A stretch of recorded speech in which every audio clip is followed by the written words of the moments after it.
So one of the biggest deals in the auto world just went down. We're talking about India's Tata Motors buying the Italian truck giant IVECO. But listen, this is way more than just another acquisition. It's a huge, high-stakes gamble that could literally reshape the entire industry. So let's break it down. All right, let's start with the number that has everyone's head spinning, $4.4 billion. To give you some perspective, this is the biggest acquisition Tata Motors has ever made. A price tag like that doesn't just make a splash, it brings up one massive question. Is this a brilliant masterstroke that's about to create a new global powerhouse? Or is it a massive, incredibly expensive mistake? Honestly, the market is completely torn on this one. I mean, hours after the announcement, you already had investors raising some serious red flags. You can kind of see where both sides are coming. Okay, so first, let's dig into the case for the deal. From where Tata's management is sitting, this move isn't just a good idea, they see it as absolutely essential to building their future. Here's how they're thinking about it. Their whole strategy really comes down to three main things. First, to leapfrog in technology. I mean, why spend years and billions developing electric and hydrogen trucks when you can just go out and buy a company that's already got it? Second, to break into totally new markets where they've never really had a foothold. And third, to find a new way to grow for their shareholders, because in the truck business, just stealing customers from your rivals is really hard. That second point, getting into new markets, this is where you see just how dramatic this is. After this deal, Europe is going to make up half of the company's sales. Think about that. In one single move, Tata goes from being mostly an India-focused company to a true global player, with a huge new presence in Europe, and that's... This quote from Tata's CFO, P.B. Balaji, really gets to the heart of the money side of things. The commercial vehicle business, it's super stable, it's tough to disrupt, and it's even tougher to poach market share. So if you really want to deliver major growth, you can't just build it organically. You have to buy it. You gotta go inorganic. But, and this is a big but, that brings us to the other side of the argument. The reason a lot of investors are so worried.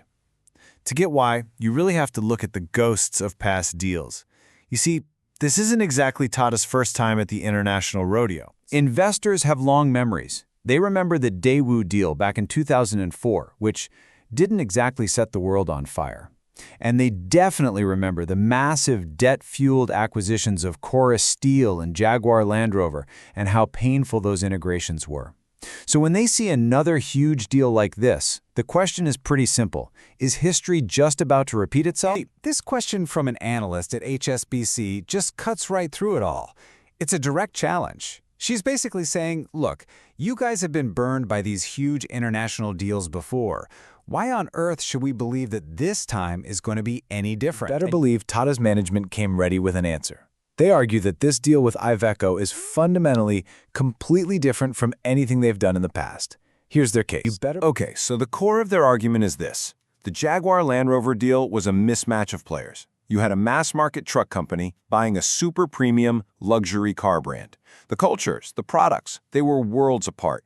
But IVECO, this, they say, is a merger of peers. Both companies live and breathe commercial vehicles. They speak the same language. And this table really shows you what they mean. They're both pure-play truck companies. But look at where their strengths are. They're perfectly complementary. IVECO brings the massive scale, almost double the revenue, and all the advanced, expensive tech in electric and hydrogen. Tata, on the other hand, brings its famous frugal engineering, its mastery of designing things to be high quality but affordable. The potential here is a powerful trade. IVECO's cutting-edge tech made affordable by Tata's efficiency. So, management is right. And if this time really is different, what does this new global powerhouse actually look like on paper? Well, for starters, this one move completely reshuffles the deck. Tata Motors catapults from being the world's 6th largest commercial vehicle maker all the way up to number 4, just like that. Overnight, they are right there, breathing down the necks of the top 3 global players. This deal changes the entire competitive landscape. The sheer scale of this new combined company is just staggering. We're talking over 500,000 vehicles sold and more than $25 billion in revenue. But the real kicker is what they get in terms of people and tech. They absorb IVECO's 32,000 employees and more than 30 R&D sites. That's an instant, massive leap in capability for electrification, hydrogen power, and all the advanced driver assistance systems. So, all the pieces are now on the board. The strategy is incredibly ambitious. The scale is enormous. But those ghosts of past deals are still lingering, and in a merger this huge, execution is absolutely everything. The ultimate $4.4 billion question is still hanging in the air. Can Tata Motors actually turn this massive gamble into a global empire?